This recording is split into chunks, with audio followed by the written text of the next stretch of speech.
இப்போ நீங்க ஆண்கள் பாதுகாப்பு சட்டம்னோ, இல்ல ஆண்கள பண்ணாதோ நான் நெறைய இடங்கள்ல நான் கேட்டுருக்கேன். எல்லாரும் என்ன கேட்பாங்கன்னா, நீங்க ஏன் வந்து இப்படி சொல்றீங்க? இப்ப பெண்கள வந்து அது அபியூஸ்ன்னு வருது.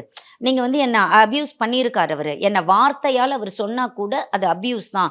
நீ இத ஏன்டி நீ பண்ணலன்னு கேட்டாருன்னா, அது அபியூஸ் தான். என்ன வாடி போடின்னு எனக்கு பிடிக்கல நீ வாடி போடின்னு கூப்பிடுறது. ஆனா அத மீறி நீங்க என்ன வாடி போடின்னு கூப்பிடுறீங்க அப்படின்னா, அது எனக்கு அபியூஸ் அப்படின்னு சொல்றாங்கல்ல. இப்ப என்னோட கொஸ்டின் என்னன்னா, பெண்கள இதெல்லாம் பண்ணினா அபியூஸ். வெர்பல் அபியூஸ் தப்பு. எமோஷனல் அபியூஸ் தப்பு. ஃபினான்ஷியல் அபியூஸ் தப்பு. அப்ப ஆண்களுக்கு எமோஷனலா ஒரு அபியூஸ் இருக்குன்னு வச்சுக்கோங்களேன். அவருக்கு பிடிக்காத ஒரு விஷயத்த, அவர தப்பா சொல்லி ஒரு விஷயத்த, இல்ல அவங்க அம்மா கூட பேசாதன்னு ஒரு ஒய்ஃப் சொல்றாங்கன்னு வச்சுக்கோங்களேன். உங்க தங்கச்சிக்கு நீங்க காசு குடுக்காதீங்கன்னு ஒரு ஒய்ஃப் சொல்றாங்கன்னு வச்சுக்கோங்களேன். அது எந்த அஃபென்ஸ்ல வரும்? அப்ப அபியூஸ் பெண்களுக்கு மட்டும் தானா? ஆண்களுக்கு அபியூஸே கிடையாதா? ஆண்களுக்கு எமோஷனலா கஷ்டப்படவே மாட்டாங்களா?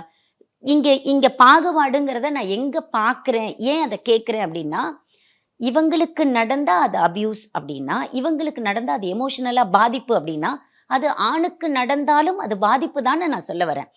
MCR Pure Cotton Club, formals and casual shirts.